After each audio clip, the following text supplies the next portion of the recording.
عزا خانہ ابو طالب میں آنا ہے، آپ کا تو دیکھا ہوا ہے کہ آپ چلے آئیں گے، لیکن کوئی باہر کا انسان یہاں پہلی بار آ رہا ہے، جیسے ایک صاحب ابھی 40ویں میں وہ 10 محرم میں آئے تھے تو وہ پہنچ نہیں پا رہے تھے، تو ایصال مطلوب ہوا تو منزل تک بالکل اچھے طریقے سے پہنچ گئے۔ تو وہ صاحب جب آئے تو انہوں نے کئی لوگوں سے پوچھا، تو لوگوں نے بس یوں ہی بتانا شروع کیا، تو وہ ارات الطریق یعنی منزل کو دکھا رہے ہیں کہ اچھا عزا خانہ ابو طالب جانا ہے تو بیریئر کے پاس جائیے، بیریئر سے سیدھے آئیے، سیدھے آنے کے بعد لیفٹ مڑیے، لیفٹ مڑنے کے بعد پھر تھوڑا آگے آئیے، پھر رائٹ مڑیے۔ اب سننے والا سن رہا ہے، اب وہ آیا تو ہے نہیں بھائی، آپ کو کہا جائے گا تو آپ نے دیکھا ہے، فوراً آپ پکڑ لیں گے کہ ہاں سمجھ گیا، لیکن جو نہیں آیا ہے اگر اسے بتایا جا رہا ہے تو ہو سکتا ہے کہ وہ آتے آتے ایک چوراہے پہ پہنچے، اب پہنچنے کے بعد وہ کنفیوز ہو جائے کہ جانا ادھر ہے کہ ادھر ہے نا۔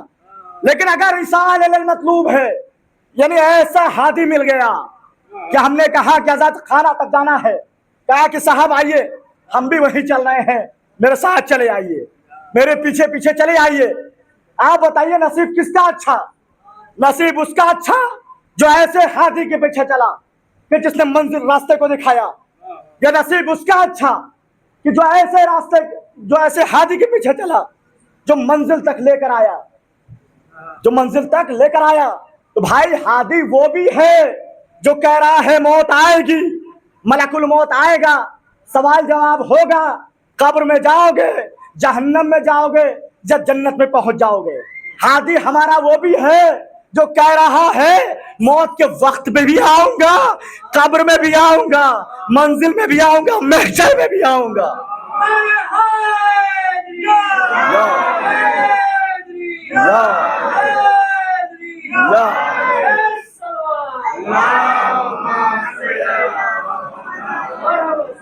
تو بھائی جب ایسا ہادی ملے گا تو یہی دعا ہوگی کہ پروردگار ایسے ویسے ہادی کے پیچھے نہ چلانا بلکہ علی کے پیچھے چلاتے رہنا۔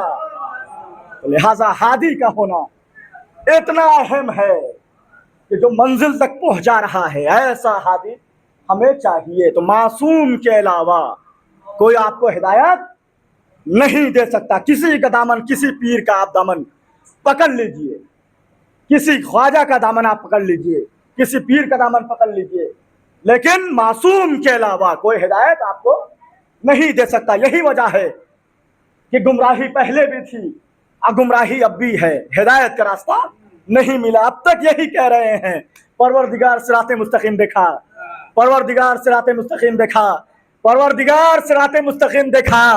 نہ جنت دیکھنے کو کہتے ہیں، نہ حورے دیکھنے کو کہتے ہیں، نہ غلمان دیکھنے کو کہتے ہیں، نہ سلسبیل دیکھنے کو کہتے ہیں، نہ حشر دیکھنے کو کہتے ہیں، نہ قبر کی منزل دیکھنے کو کہتے ہیں، نہ باغات دیکھنے کو کہتے ہیں، نہ جنت کے میوے دیکھنے کو کہتے ہیں، نہ جنگل کے فروٹ دیکھنے کو کہتے ہیں، نہ جنت کے انار کو دیکھنے کی باتیں کرتے ہیں۔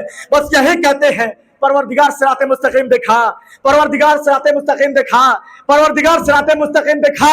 18 ذی الحجہ کو بھی اللہ نے جب اتنا سن لیا تھا تو اللہ کی آواز آئی، اے پیغمبر یہ اب تک کہہ رہے ہیں صراط مستقیم دکھا، علی کو دونوں ہاتھوں پہ اٹھا کر دکھا بھی دے، من کن تو مولا کہہ کے بتا بھی دے۔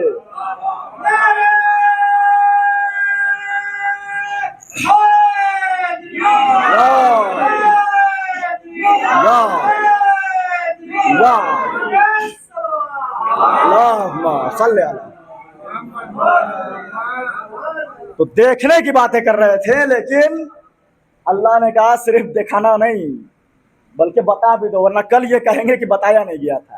دکھا تو دیا گیا لیکن بتایا نہیں گیا۔ جیسے موسیٰ کے قوم والوں نے اللہ کی آواز سن لی لیکن کہا کہ نہیں ہم اس وقت تک خدا نہیں مانیں گے، آپ کو اللہ کا نبی نہیں مانیں گے جب تک ہم اللہ کو دیکھ نہیں لیں گے۔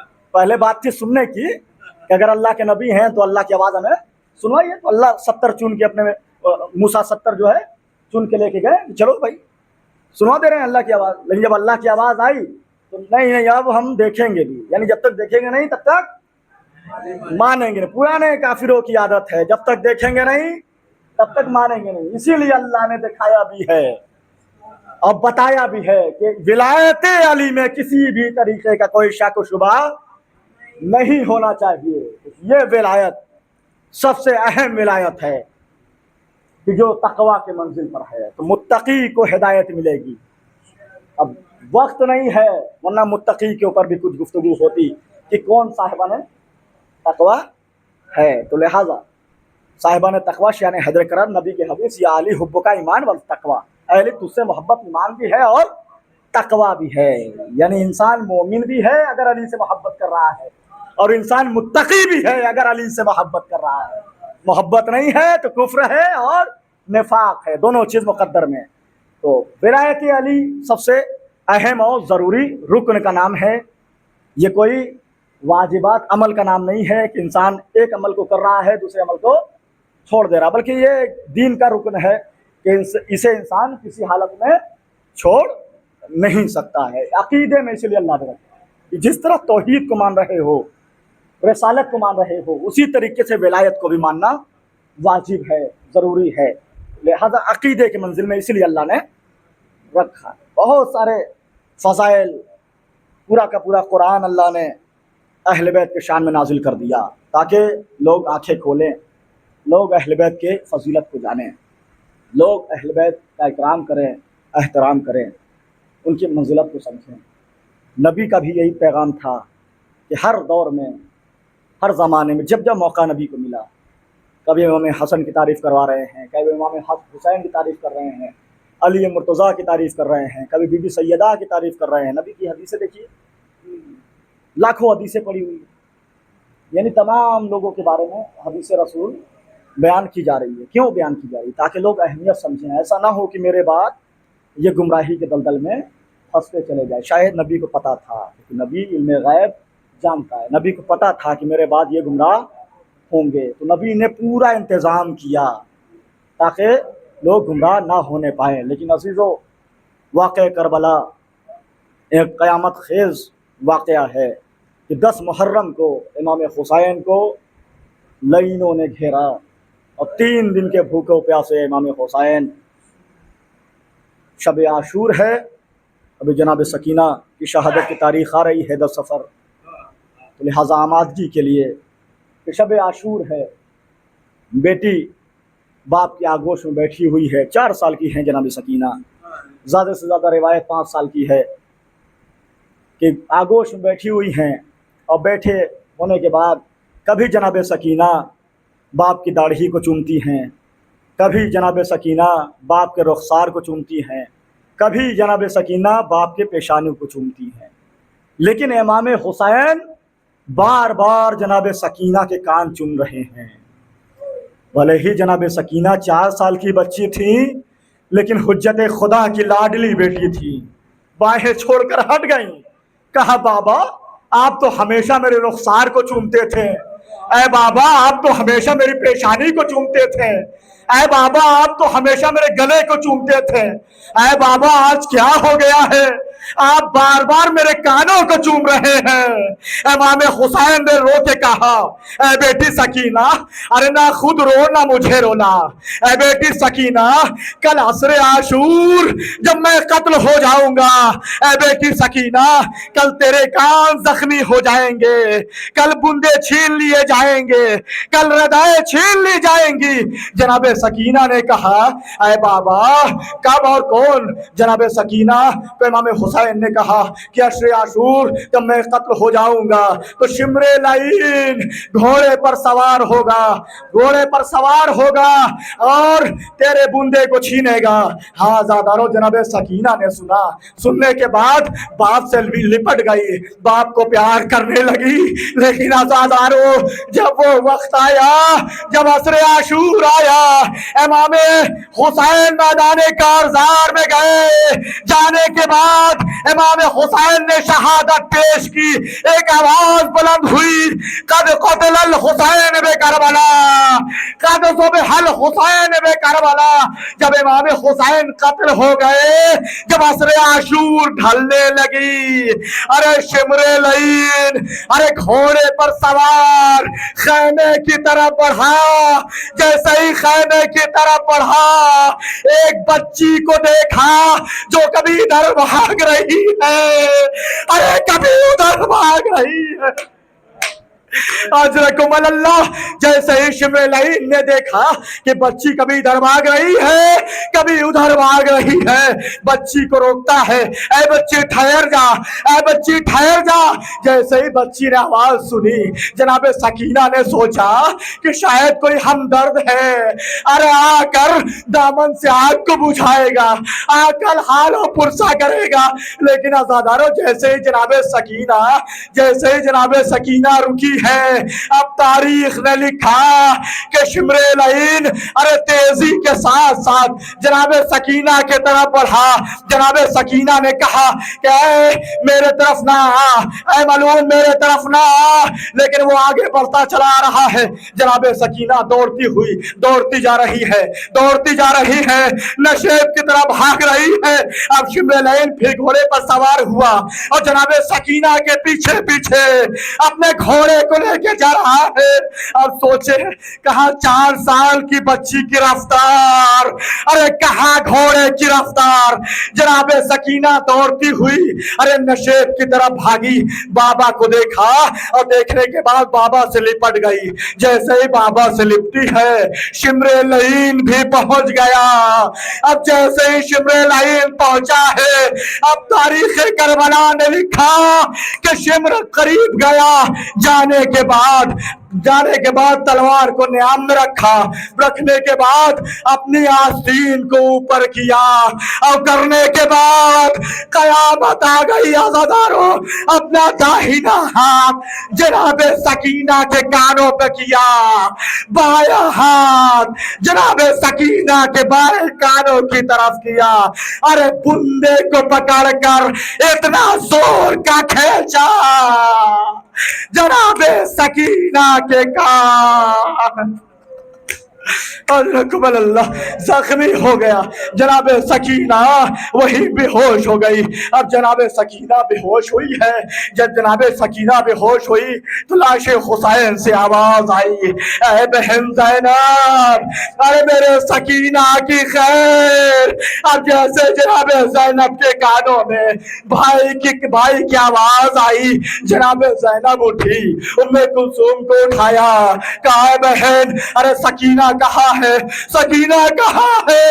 ارے کبھی ادھر دیکھ رہی ہے کبھی ادھر دیکھ رہی ہے، تاریکی کا عالم ہے، سکینہ نظر نہیں آ رہی ہے۔ لیکن جب ڈھونڈتے ڈھونڈتے جناب زینب نشیب میں پہنچی، کیا دیکھا؟ ارے سکینہ اپنے بابا سے لپٹی ہوئی ہے۔ جناب سکینہ کو ہلایا، جناب سکینہ کو اٹھایا۔ اب جب جناب سکینہ کو ہوش آیا نا، اولاد والوں دل پہ ہاتھ رکھنا، اب جناب سکینہ کو جب ہوش آیا تو جناب زینب نے کہا، اے بیٹی سکینہ، ارے تو یہاں کیسے پہنچ گئی؟ جناب سکینہ نے منظر بتایا کہ شمر لعین نے میرے گوشوارے چھینے، میرے کان زخمی کیے، میں جب بابا بابا ارے کہہ کے آئی۔ جناب زینب نے کہا، اے بیٹی سکینہ، ارے تم نے اس لاشے کو کیسے پہچانا کہ یہ تیرے بابا کا لاشا ہے؟ جناب سکینہ کہتی ہے کہ جیسے ہی میں بابا بابا کہہ کے ارے نشیب کی طرف آگی، لاشے سے آواز آئی، الیہ الیہ، اے بیٹی سکینہ، ارے تیرا بابا یہاں ہے۔ میں لاشے سے لپٹ گئی۔ ہاں عزادارو، آپ نے تصور کیا جناب زینب کے اس جملے پر کہ تم نے لاشے کو کیسے پہچانا؟ اس لیے کہ لاشا یا تو سر سے پہچانا جاتا ہے، ارے یا تو کپڑے سے پہچانا جاتا ہے۔ ہاں میرا مظلوم ماں جس کے جسم پر لعنت اللہ علی القوم الظالمین، سیعلم الذین ظلموا ایام منقلبین۔ پروردگار دی واسطہ محمد وآل محمد کا جب اولاد ہو ان کو اولاد نخینہ عطا فرما۔ پروردگار دی واسطہ محمد وآل محمد کا بے روزگار ہو ان کو روزی عنایت فرما۔ پروردگار دی واسطہ محمد وآل محمد کا جہاں کہیں بشیان حیدر قرار ہیں ان کے جان مال عزت و آبرو کی حفاظت عطا فرما۔ پروردگار واسطہ محمد وآل محمد کا جو بیمار ان کو شفا یاب عطا فرما۔ پروردگار واسطہ محمد وال محمد کا علماء کرامۃ اللہ کا سایہ ہمارے سروں پہ قائم دائم عطا فرما۔ پروردگار جہاں کہیں بھی مقدسات ہیں پروردگار تمام مقدسات کی حفاظت عطا فرما، ایران کو فتح نصیب عطا فرما، ایرانیوں کی حفاظت عطا فرما۔ سب سے خاص دعا یہ امام حجت امام زمانہ کے ظہور میں تعجیل عطا فرما، ان کے اعوان و انصار میں شمار عطا فرما۔ ربنا تقبل منا انک انت السمیع العلیم۔ گزارش ہے